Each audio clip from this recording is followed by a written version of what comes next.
Hola, espero que se encuentren muy bien en sus casas, que hayan descansado todo el fin de semana para tener nuevas energías y comenzar con entusiasmo esta semana y abordaré esta temática que es la cohesión, repetición o recurrencia.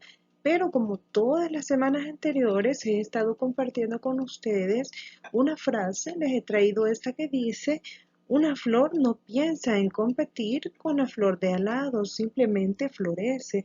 Y elegí esta reflexión porque me pareció un mensaje muy bonito para ustedes, sobre todo en la edad en que se encuentran, porque muchas veces se han fijado en las otras personas, en lo bonito que se ven, en todo lo que tienen, pero hemos dejado de ver todas las bendiciones que Dios nos ha dado a nosotros mismos.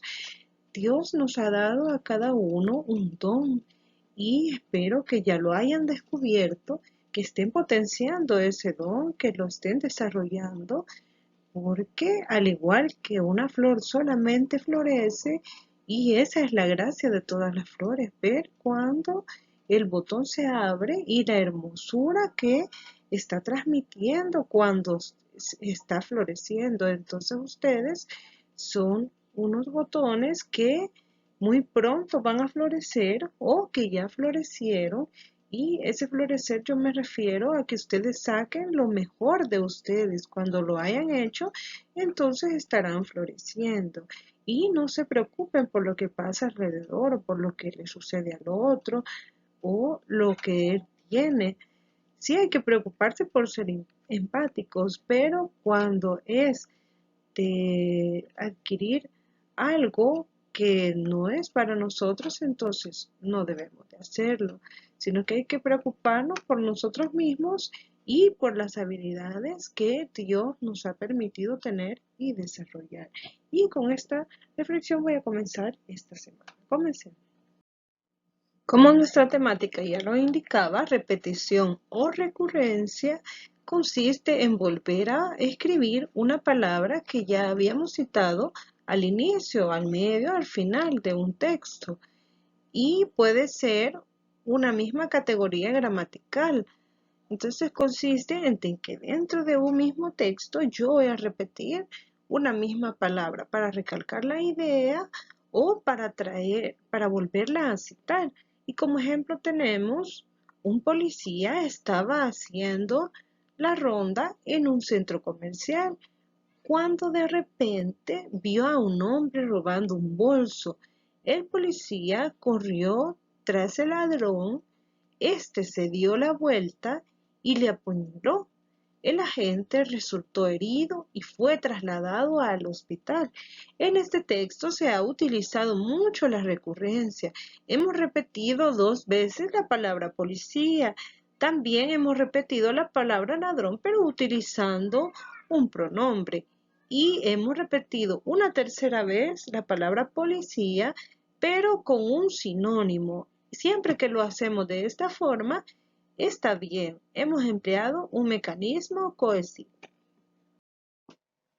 La repetición es muy útil en la comunicación literaria, ya que en textos literarios la repetición puede utilizarse en figuras literarias. También es muy útil en los textos no literarios, que lo vamos a ver más adelante. Pero regresando a la repetición en la literatura, tenemos el uso de figuras literarias. Recordemos que estos recursos hacen que nuestro texto y lo que decimos se escuche más bonito. Se ocupa la repetición en figuras como la anáfora, el retruécano, la concatenación y la similicadencia. Recordando, una anáfora es aquella figura literaria en la que se repite el inicio de cada verso. Es decir, se puede repetir una o dos palabras al inicio de cada verso, según los versos que nosotros querramos hacer y los que querramos repetir. Y acá tenemos un ejemplo de anáfora que dice: vi el populoso mar, vi el alba y la tarde, vi las muchedumbres de América, vi una plateada telaraña. En este ejemplo se ha repetido el verbo vi. Y entonces esta es la palabra que hace la anáfora y también el mecanismo cohesivo de repetición.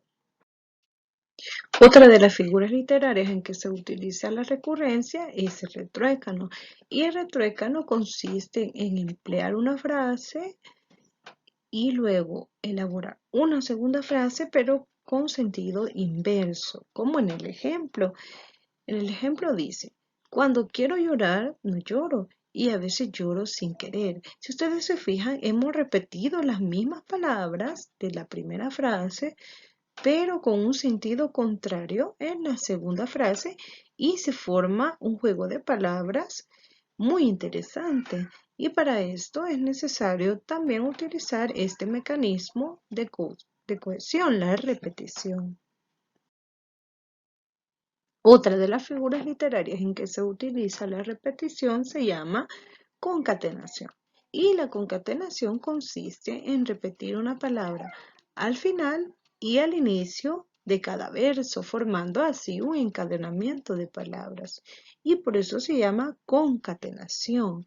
Y nuestro ejemplo dice, pero lo nuestro es pasar, pasar haciendo caminos, caminos sobre el mar. Y Antonio Machado. Entonces, en la frase que leía, la palabra que se ha repetido se repite al final del primer verso y luego es la misma con la que se inicia el segundo verso y así sucesivamente formando una cadena de palabras. Y para esto también es necesario emplear este mecanismo que estamos estudiando, el mecanismo de repetición o recurrencia. La última figura literaria en la que se emplea este mecanismo de recurrencia se llama similicadencia y la similicadencia utiliza un mismo accidente gramatical para que las palabras suenen muy parecido, como en el ejemplo, llegamos cuando nacemos, después creciendo vivimos y por último partimos cuando morimos. Y este es de este autor, González Boada, y se ha escuchado un mismo sonido para los verbos llegamos, nacemos, vivimos y morimos, debido a que han sido todos conjugados con la primera persona gramatical para el plural. Y esto es lo que hace la similcadencia, repetir un mismo sonido al final de las palabras que ha decidido emplear como en este ejemplo. Para eso también es muy importante la recurrencia. Como dije al inicio, la repetición no es exclusivamente de la literatura. También es muy útil cuando hablamos con otras personas en juegos infantiles y también en vocabulario técnico. Ejemplos de expresiones que nosotros decimos en la vida cotidiana está el uso del ni, o sea, repetir dos veces el ni. Un ejemplo podría ser ni fu ni fa, que significa indiferencia. Otro ejemplo, ni pincha ni corta, alguien que no tiene poder, ni agradecido ni pagado. Es alguien que no devuelve el favor o el préstamo que le hicieron. También cuando decimos ni chus ni mus, que quiere decir guardar silencio. Y otro ejemplo también, ni corto ni perezoso, que quiere decir sin timidez. Y ahí tenemos un ejemplo de cada palabra en oraciones.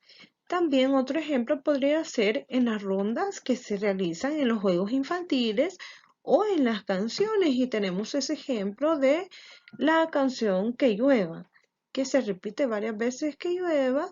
Y así también cuando los niños hacen la ronda también repiten algunas palabras y eso hace que el juego sea más divertido.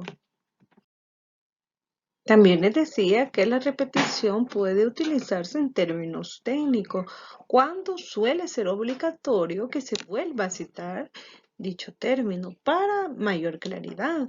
Como ejemplo tenemos este texto que dice, la biología es la ciencia encargada del estudio de la vida y de los seres vivos. Como toda ciencia, se basa en el método científico para comprender los fenómenos biológicos. La biología no es una ciencia independiente. Ella requiere de otras disciplinas como la física, la química y la matemática. Por citar un ejemplo, se ha repetido la palabra biología y luego se ha hecho referencia a ella con el pronombre que nosotros observamos cuando dice ella requiere de otras disciplinas. Volvemos a citar a la biología. Y hasta acá llega la temática de este día. Vemos que la repetición o recurrencia es muy importante en los aspectos literarios, tanto como los no literarios, pero que a veces es un vicio del habla la repetición y en algunos casos debe de evitarse, pero en otros suena hasta divertido usarlo. Entonces hay que saber los momentos pertinentes en los que se debe de utilizar y emplearlo de la manera adecuada. Entonces hasta acá llegamos. Yo espero sus trabajos por los medios ya establecidos como las semanas anteriores y los felicito por el trabajo que están haciendo. Muchos ánimos porque nos falta todavía mucho que recorrer, pero así como lo han estado haciendo, ha estado muy bien. Lo único es que cada día debemos de ir mejorando por nuestro bien y aprendiendo más. Nos vemos hasta la próxima semana y que Dios les bendiga.